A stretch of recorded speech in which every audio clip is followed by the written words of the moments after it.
Okay, चलो।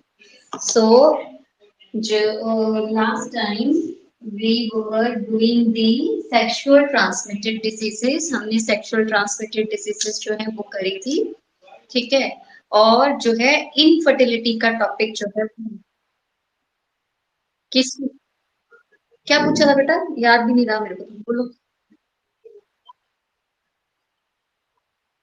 Menstruation cycle एक cyclic change, ये चेंज है, ये एक मतलब फीमेल की बॉडी इस तरीके से डिजाइन की कि रिप्रोडक्टिव पीरियड है एक पर्टिकुलर, ठीक है। तो वो रिप्रोडक्टिव पीरियड जो है वो रहेगा, रिप्रोडक्टिव एज जो है वो पर्टिकुलरली हर एक वीमेन की मतलब 45 तक है, 45 to 50 तक है, लेट 50s भी हो सकती है।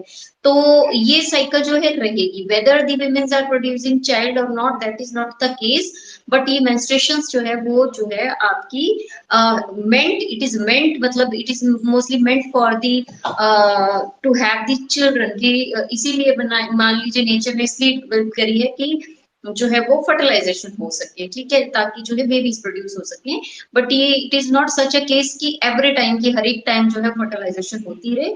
तो एक एज पीरियड है कि विमेन जो है वो 50s तक जो है वो जब तक मेंस्ट्रुएशन है तब तक रिप्रोड्यूस कर सकती है।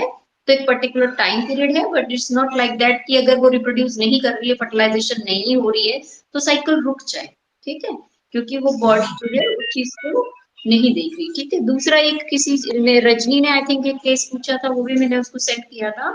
शी वॉज आस्किंग कि अगर जो है वो ट्विंस हैं, मतलब कंजेनिटल ट्विंस की केस की बात अगर कर रहे हैं, या फिर शी सेइंग कि अगर मान लीजिए जो है एग, दोनों ओवरीज में से एक एग रिलीज होता है एवरी मंथ, तो हाउ दी जो है वो स्पर्म रिकॉग्नाइज की उसको कहाँ जाना है।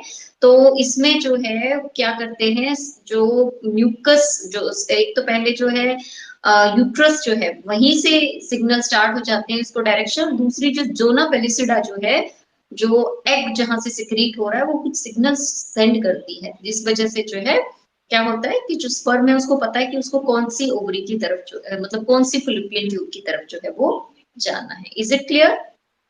ठीक है, ओके।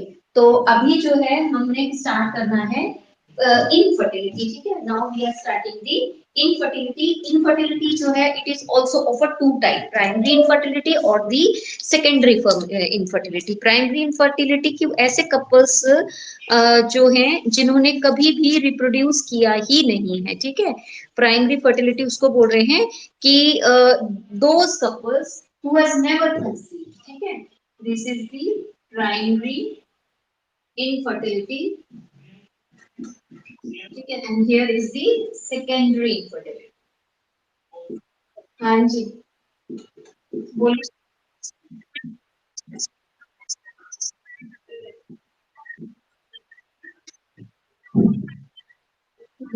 आज अगेन बेटा सुनाई नहीं दे रहा मुझे, दोबारा से पूछो।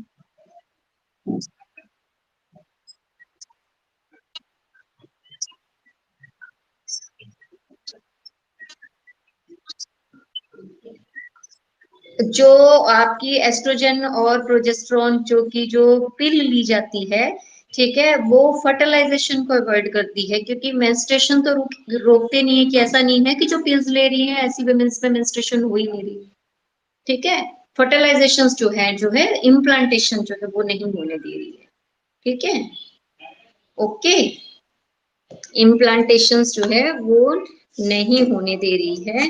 सो जो ये प्रोजेस्टेरोन और ऑस्ट्रोजन की टैबलेट्स जो है वो ली जाती हैं, ओरल पिल्स जो है जिसको हम कह रहे हैं।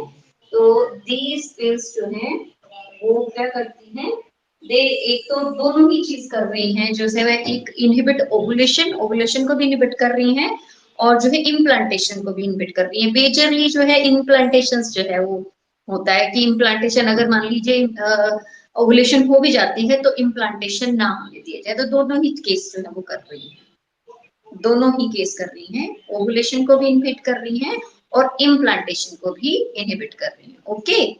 ये कौन है, रजनी है? ओके, अच्छा ठीक है। अब स्टार्ट करूं मैं? स्टार्ट करूं बेटा? ओके, ठीक, हाँ जी। तो हमने बोला कि इनफर्टिलिटी जो है वो basically of two type, that is primary infertility and secondary infertility. Primary infertility ऐसे कपल्स में है जिन्होंने कभी कंसीव किया ही नहीं है, and this is you can say the infertile couple when they have unprotected sex for 1 and 2 years and still they do not have a children, कि 1-2 साल तक जो है अनप्रोटेक्टेड कोइटस जो है या कॉपुलेशन करने के बाद भी जो है वो रिप्रोड्यूस नहीं कर पा रहे, तो इसमें इनफर्टिलिटी बोलते हैं। इनफर्टिलिटी और स्टर्लिटी में फर्क है। स्टर्लिटी वो जब couple who never ever able to reproduce, जो रिप्रोड्यूस कर ही नहीं सकता, ठीक है। और इनफर्टिलिटी मतलब कुछ चांसेस हैं बट वो कपल रिप्रोड्यूस कर सकता है, ठीक है। तो एक हमने बोल दिया कि प्राइमरी जिसने कभी कंसीव नहीं किया, एक secondary infertility those who have conceived in earlier cases, who have conceived earlier, ठीक है, जिन्होंने जो है पहले जो है वो कंसीव किया था। बहुत से केसेस ऐसे होते हैं कि couple they normally have first child but during the second children, जब वो दूसरी फैमिली एक्सपेंड करना चाहते हैं और जब दूसरे बेबी की तरफ सोचते हैं तो sometime they are unable to reproduce, ठीक है। तो ऐसे कपल्स को हम किस कैटेगरी में रखेंगे, सेकेंडरी इनफर्टिलिटी में हम इनको रखेंगे, ठीक है। देन जो है इनफर्टिलिटी वो दोनों में हो सकती है, that is in the male as well as in the female, ठीक है। तो इनफर्टिलिटी जो है वो दोनों में ही हो सकती है, मेल में भी हो सकती है और फीमेल में भी होती रह सकती है। Infertility infertility in male and infertility in female, ठीक है। Both the cases infertility male में भी हो सकती है और फीमेल में भी हो सकती है। So normally we are saying that the single ejaculation may release 3 to 4 ml of semen and it has 200 to 300 million sperm, million so what are we saying, we are saying कि जो है normally अगर एक single ejaculation अगर देखी जाए तो single ejaculation में मेल स्पर्म जो है सॉरी मेल सीमन जो है वो 3 to 4 ml होता है, ठीक है। और इसमें जो है 200 to 300 स्पर्म काउंट जो है वो होता है। अब मेल में स्पर्म जो इनफर्टिलिटी जो है वो किस किस वजह से हो सकती है, that is due to low sperm count, ठीक है। वो जो है that is due to low sperm count, उसमें जो है स्पर्म मतलब कितने से एक मात्रा से कम हो 300 ml से, तो it may be due to low sperm count, या तो जो है इनमें स्पर्म का जो है नंबर कम होगा, ठीक है। Then there any defect in sperm structure, sperm के स्ट्रक्चर में कुछ डिफेक्ट हो सकता है, ठीक है। Then after sperm motility, sperm motility, ठीक है। देन आफ्टर और डिफेक्ट इन सेमाइनल फ्लूइड और डिफेक्ट इन सेमाइनल फ्लूइड, ठीक है, टू मोटिलिटी जो है, मोटिलिटी जो है उसकी वजह से जो इसमें फर्क हो सकता है। तो ये जो लो स्पर्म काउंट है it is known as the oligospermia, it is known as oligospermia, ठीक है। उसके बाद अगर कंप्लीटली स्पर्म एब्सेंट हो, ठीक है, तो that is known as the azoospermia, that is known as azoospermia, ठीक है। सो ये किस चीज से हो सकते हैं कि अगर 200 to 300 मिलियन स्पर्म्स जो है वो नहीं प्रेजेंट है या स्पर्म प्रेजेंट है तो उनके स्पर्म के स्ट्रक्चर में कुछ डिफेक्ट है, ठीक है। या फिर जो है जो सेमाइनल फ्लूइड है उसमें कुछ डिफेक्ट है, तो उसकी वजह से पर्टिकुलर पर्सन जो है वो रिप्रोड्यूस नहीं कर पा रहा है, ठीक है।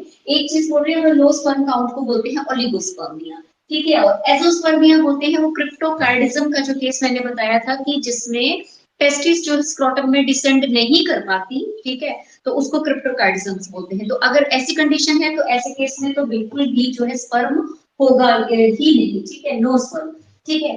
तो ऐसे केस जो है ऐसे मेल जो है दे आर इनफर्टाइल, वो स्पर्म मेल जो है वो इनफर्टाइल है, ठीक है।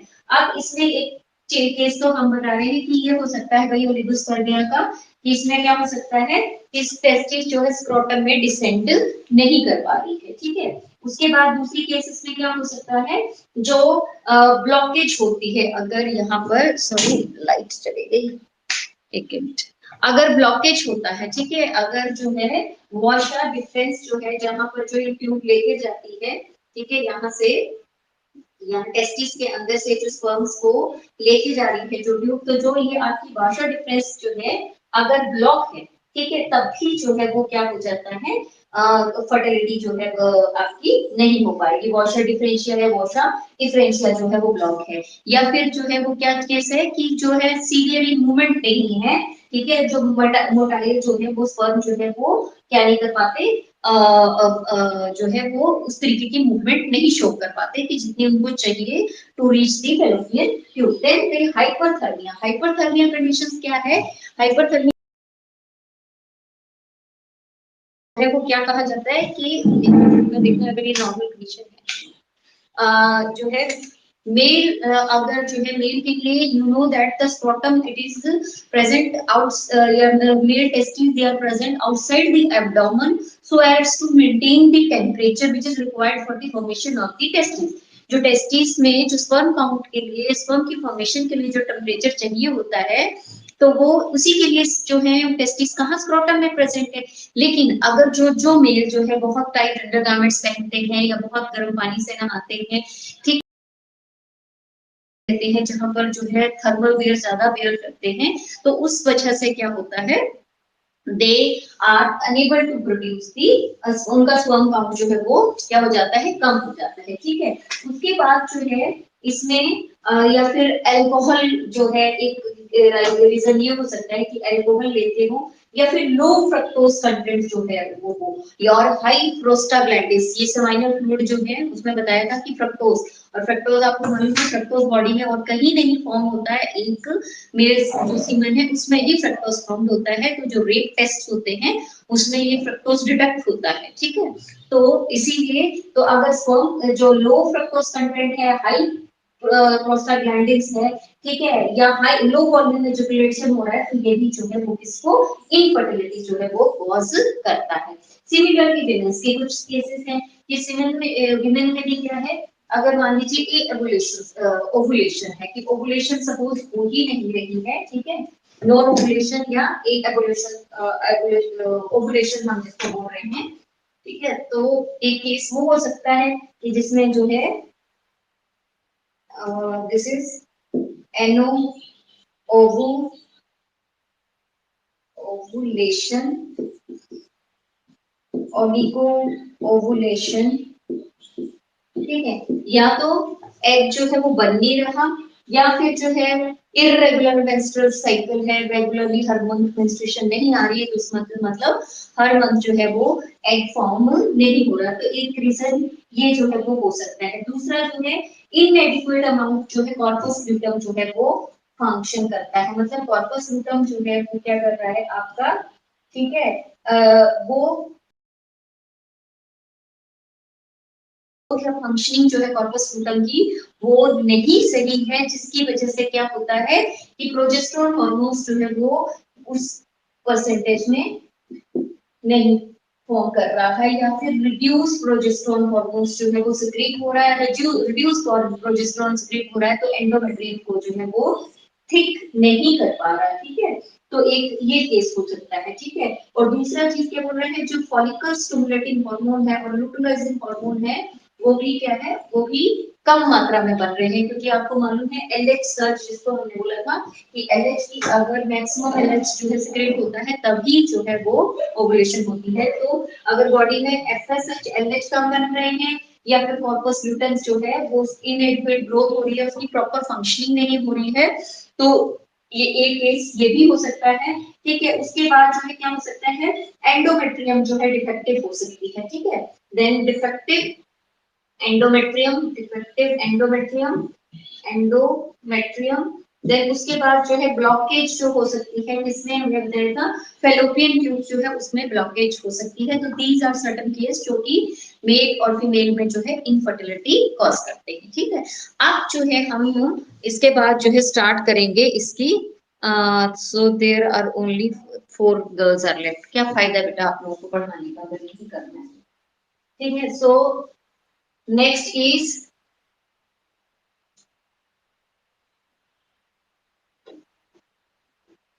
now we will study the assisted reproductive technology। assisted reproductive, यही आपके एनसीईआरटी में है, reproductive technology। ठीक है, ART assisted reproductive technology, कि इसमें जो कपल इनफर्टाइल है उनको किस तरीके से जो है वो क्या किया जा सकता है, जो है वो टेक्निक्स जो है जिसके थ्रू जो है वो they are able to have the children. ठीक है, अगर बहुत हाई जैसे अगर सिंपल जैसे बोल रहे हैं कि माइनर डिफेक्ट है तो वो सिंपल ट्रीटमेंट से जो है कंप्लीट क्योरेबल हो सकते हैं, जैसे मेल और फीमेल दोनों के केस में। लेकिन अगर एक्सट्रीम केसेस है के बाद मेडिकल जो है जैसे ओवुलेशन करवाई जाती है। ठीक है, अगर पहले जो है फॉलिकल स्टिमुलेटिंग हार्मोन्स दिया जाता है, अगर फीमेल में डिफेक्ट है मेल में है, कोल्ड वाटर जो है स्पर्म जो है वो नहीं फॉर्म हो रहे तो कोल्ड वाटर से नहाने के लिए कहा जाता है, या फिर कैल्शियम जो है वो टैबलेट्स जो है डिफरेंट वो उनको लेने के लिए दी जाती है। जैसे एक है मेल के केस में दैट इज क्लोमिफेसिट्राइड। ठीक है, क्लोमिफेसिट्राइड जो है 25 से 50 मिलीग्राम तक जो है 25 डेज तक डेली लेने के लिए जो है बोला जाता है। जो है 2-3 मंथ्स तक इसको अगर लेते हैं तो ये जो है वो इनफर्टिलिटी जो है वो काउंट लो है तो वो ठीक हो जाता है। इसी तरीके से जो है फीमेल में भी जो है वो डिफरेंट फॉलिकल स्टिमुलेटिंग हार्मोन्स के कैप्सूल्स जो है वो दिए जाते हैं, या फिर जो है ह्यूमन क्रॉनिक गोनेडोट्रोपिक हार्मोन्स के कैप्सूल दिए जाते हैं, या गोनेडोट्रोपिन रिलीजिंग हार्मोन्स टैबलेट के फॉर्म में जो है दी जाती हैं। ठीक है, तो अगर इनकी हार्मोनल डेफिशिएंसी होती है तो इसके थ्रू हो जाती है। अगर हार्मोनल डेफिशिएंसी नहीं है, कोई और डिफेक्ट जो है या अनसर्टेन, तब हमें असिस्टेड रिप्रोडक्टिव टेक्नोलॉजीज की तरफ जो है ये एआरटी की तरफ जो है वो जाना पड़ता है। ठीक है, इसमें जो है डिफरेंट, अब इसमें एक इन विट्रो फर्टिलाइजेशन है, that is the in vitro fertilization fertilization. ठीक है, सो इसमें मान लीजिए कि अभी वी आर नॉट श्योर कि क्या प्रॉब्लम है, मेल और फीमेल दोनों जो है ओवुलेशन भी हो रही है, स्पर्म काउंट भी ठीक है, बिसाइड दैट वो नहीं रिप्रोड्यूस कर पा रहे हैं, तो उसमें इन विट्रो फर्टिलाइजेशन करवाई जाती है। इन विट्रो मतलब लेबोरेटरी के अंदर, लेबोरेटरी के अंदर सेम वही कंडीशंस जो इनसाइड द बॉडी होती है वो कंडीशन जो है वो देखकर जो है वो फर्टिलाइजेशन बॉडी के बाहर करवाई जाती है। मेल जो और फीमेल जो है वहां से क्या है एग, और मेल से जो स्पर्म और फीमेल का जो एग है उसको आउटसाइड द बॉडी जो है लेबोरेटरी में फर्टिलाइज करवाया जाता है। उसके बाद जो है वो फीमेल की बॉडी के अंदर फिर से जो है उसको जो है इंसेमिनेट किया जाता है या इंट्रोड्यूस किया जाता है। ठीक है, तो ये जो है इट विल बी, इस कंडीशन को in vitro fertilization it will be followed by the embryo transfer. Embryo transfer क्या होता है इसमें, कि हमने क्या बोला कि पहले क्या करेंगे, पहले जो है एग, ठीक है, और जो स्पर्म है, ठीक है, उसको outside the body culture medium में जो है वो फर्टिलाइज करेंगे। ठीक है, जब हमने फर्टिलाइज कर लिया और वो जो है एज ब्लास्टोमियर स्टेज में आ गया, ठीक है, एज ब्लास्टोमियर स्टेज में, ठीक है, तो हम क्या करते हैं, उस जो एम्ब्रियो है, ठीक है, उसको क्या करते हैं फिर फीमेल की बॉडी के अंदर जो है दोबारा से रीइंट्रोड्यूस किया जाता है। ऐसी जो ये एम्ब्रियो ट्रांसफर जो है इस मेथड को पॉपुलरली टेस्ट ट्यूब बेबी बोला जाता है। Test tube baby embryo transfer is popularly, ठीक है, टेस्ट ट्यूब बेबी। ठीक है, कब करेंगे, जाइगोट जब 8 ब्लास्टोमेर फॉर्म करेगा तो उस एम्ब्रियो को जो है हम ट्रांसफर कर देते हैं, ठीक है। अब इस केस में ये जो है एग जो है वो वाइफ का है और ये स्पर्म जो है वो हस्बैंड का है। दोनों जो है वो रिप्रोड्यूस मतलब एग और स्पर्म उन्हीं के हैं, लेकिन क्योंकि नॉर्मली वो फर्टिलाइज बॉडी के अंदर नहीं हो रहे हैं तो उसको बॉडी के बाहर जो है इन विट्रो फर्टिलाइजेशन जो है वो करवाई जाती है, ठीक है। अब इस जो एम्ब्रियो को जो है कहाँ पर ट्रांसफर किया जाता है, इसको ट्रांसफर किया जाता है यूट्रस के अंदर। तो उस टेक्निक को बोल देते हैं intra uterine transfer. It is known as the intra uterine transfer, ठीक है। एम्ब्रियो ट्रांसफर जो तो हम बोल रहे हैं एम्ब्रियो को ट्रांसफर करेंगे, कहाँ करेंगे, यूट्रस में। तो 8 ब्लास्टोमियर्स एम्ब्रियो जो है या जो है blastula sorry that is implanted in the uterus and this technique is known as the intrauterine device। इसको जो है intrauterine ट्रांसफर भी कहा जाता है। फर्दर जो फर्टिलाइजेशन मतलब फर्दर जो ग्रोथ है वो फीमेल की बॉडी के अंदर ही होगी, ठीक है। इसके जो है दूसरी कंडीशन जो है इन विवो फर्टिलाइजेशन होती है, जिसमें एम्ब्रियो फॉर्म मतलब जो फीमेल की बॉडी के अंदर भी फर्टिलाइज हुआ है could also use for transfer to assist those female who can not reproduce. This तो दूसरी टेक्निक हम क्या बोल रहे हैं, in vivo in vivo fertilization. In vivo fertilization क्या है, इन विवो फर्टिलाइजेशन वो टेक्निक है where fertilization takes place inside the body, takes place inside the female, the female, ठीक है। फीमेल के अंदर भी ये फर्टिलाइजेशन की गई है, लेकिन कोई जो दूसरी फीमेल है मान लीजिए कि जिसके अंदर जो है जिसकी बॉडी में फर्टिलाइजेशन नहीं हो पाती या फिर सरोगेट मदर के केस जो है फीमेल के मतलब ऐसी फीमेल जिसका यूट्रस जो है वो क्या कर रहा है, इसका एंडोमेट्रियम जो है इम्प्लांटेशन नहीं ले रहा है, फर्टिलाइजेशन हो रही है, तो उसकी बॉडी के अंदर फर्टिलाइज्ड जो एग है, ठीक है, उसको जब वो ब्लास्टोमियर स्टेज में आता है तो उसको वहां से जो है वो निकाल करके किसी दूसरी फीमेल के अंदर जो है वो इंट्रोड्यूस किया जाता है। तो ये इन विवो फर्टिलाइजेशन जो है it is helpful in those womens who are not able to conceive. जो वुमेन्स जो है कंसीव नहीं कर पाती उनके केस में भी एक जो है बेनिफिशियल केस है। इसकी विमेन में जो एग जिसकी बॉडी के अंदर एग नहीं बन रहा, ठीक है, तो ऐसी विमेन्स के अंदर जो है गैमीट इंट्राफिलोपियन ट्रांसफर जो है वो किया जाता है, that is the gamete intrafallopian transfer. इसका नाम याद रखिएगा, गिफ्ट बोलते हैं इसको, that is gift, gamete intrafallopian transfer, fallopian transfer, ठीक है। सो किस केस में होगा, the woman who is not able to produce the egg, तो उस केस में किसी दूसरी विमेन का डोनर विमेन जो है उसका एग लेकर जो है क्या किया जाएगा, शिफ्ट किया जाएगा, ट्रांसफर किया जाएगा, तो उसको ये एक मेथड हो सकता है, ठीक है। तो मतलब क्या है कि women that is not able to produce the egg but it can provide the suitable condition for the उसकी बॉडी के अंदर, लेकिन फर्टिलाइजेशन नॉर्मली हो सकती है।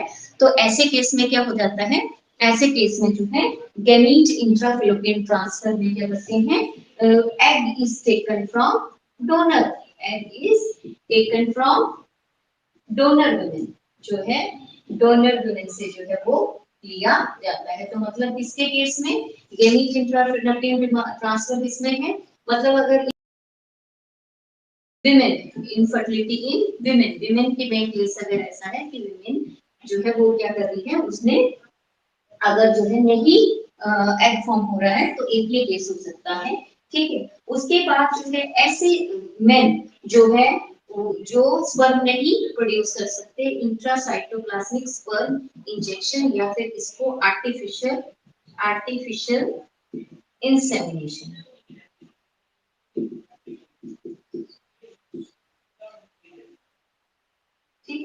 अब ये जो है there inseminate the female partner, तो उस केस में क्या किया जाता है कि उनका स्पर्म जो है वो outside the body of the female जो है उसको फर्टिलाइज किया जाता है। जस्ट वेट वेट करना जरा एक मिनट,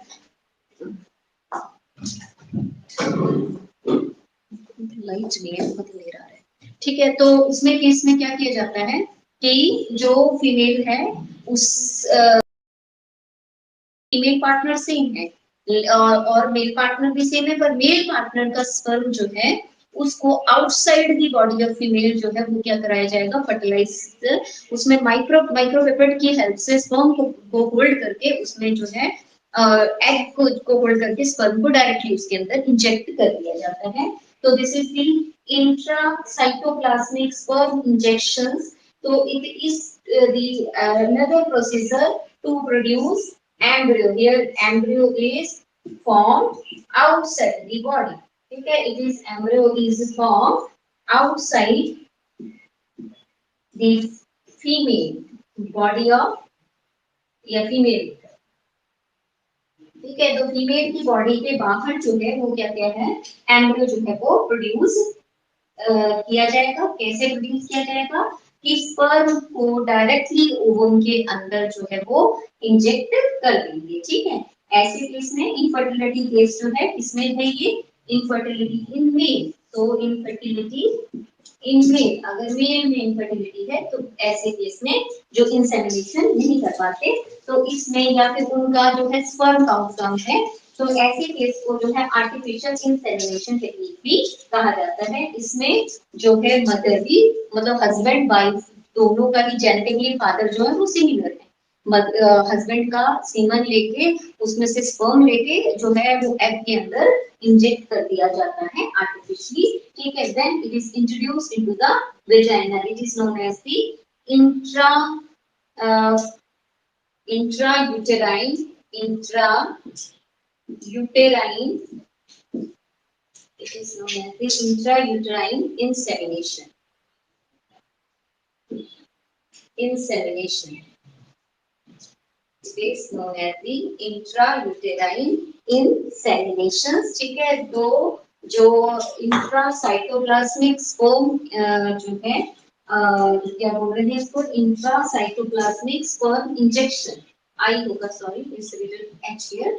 तो इसमें क्या किया जाता है कि जो मेल इनफर्टाइल है they are unable to inseminate और either they have low sperm count, उसमें क्या किया जाएगा उनका स्पर्म जो है उसको डायरेक्टली एग के अंदर जो है वो माइक्रोपिपेट की हेल्प से जो है वो इंजेक्ट कर दिया जाएगा। फर्टिलाइजेशन आउटसाइड द बॉडी होगी। ठीक है, एम्ब्रियो फॉर्म हो जाएगा, उस एम्ब्रियो को डायरेक्टली जो है वो इंट्रोड्यूस कर दिया जाएगा यूट्रस में, that is known as the intrauterine जो है इंसेमिनेशन। ठीक है, तो there are number of options जो है but all these techniques they are very costly. ठीक है, और all these facilities they are not present in the all the area जो है।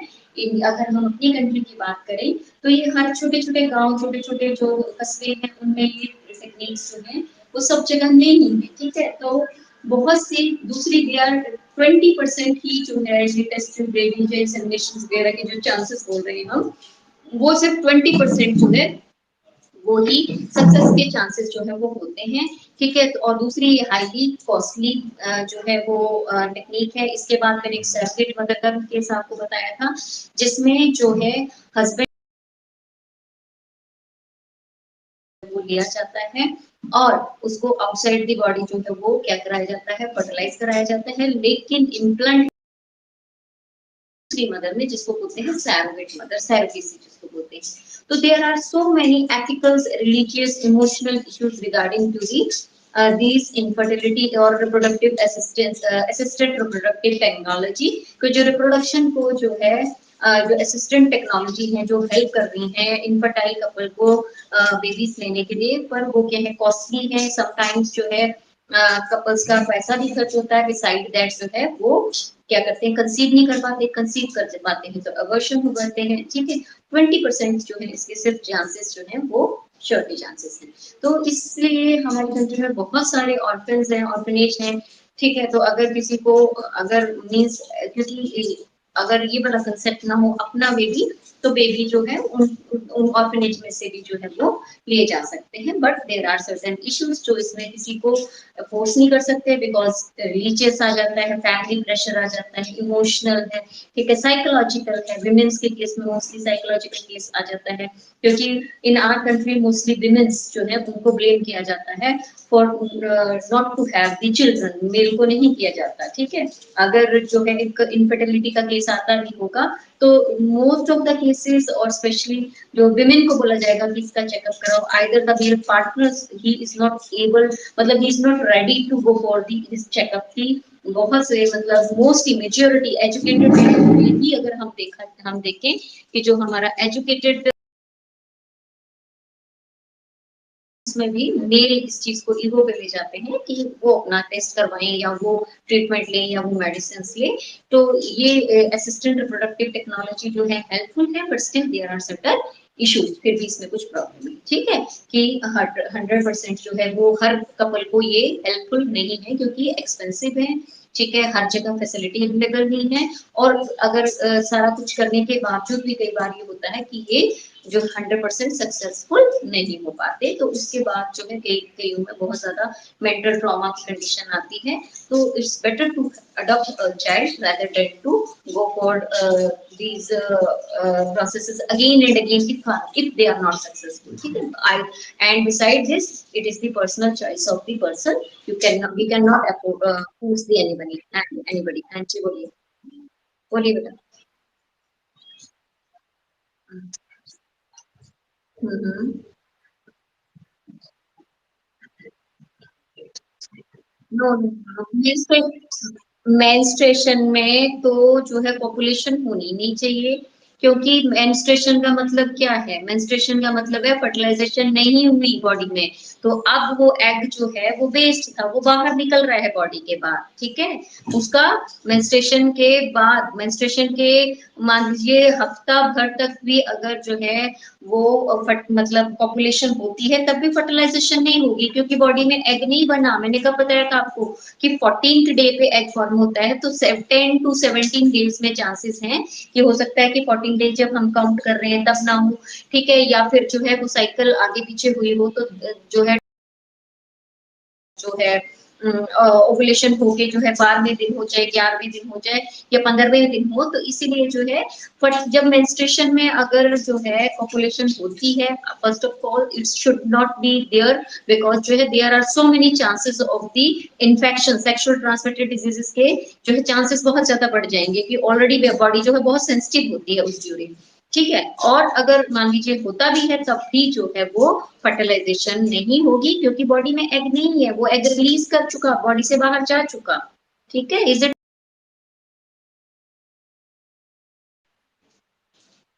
गरिमा? हाँ जी, ठीक है बेटा। और दूसरी चीज अब मैंने बोली थी कि आप लोगों को नोट्स जो है सेंड किए जाएंगे, तो आप पीडीएफ के फॉर्म में जो है वो नोट्स जो है मेरे को भेजते रहना, ताकि मैं वन बाय वन चेक करके आपको जो है रीसेंड कर सकूँ, ठीक है। और अगर कोई टॉपिक किसी के रिगार्डिंग कोई प्रॉब्लम है, कुछ ना आता हो, तो वो भी आप चाहे तो पूछ सकते हैं, ठीक है। और अभी आई थिंक आपको जो है 14th तक का शायद मैंने वीडियो का लिंक शेयर किया है, आज 15 का करूंगी, कि उसमें कुछ।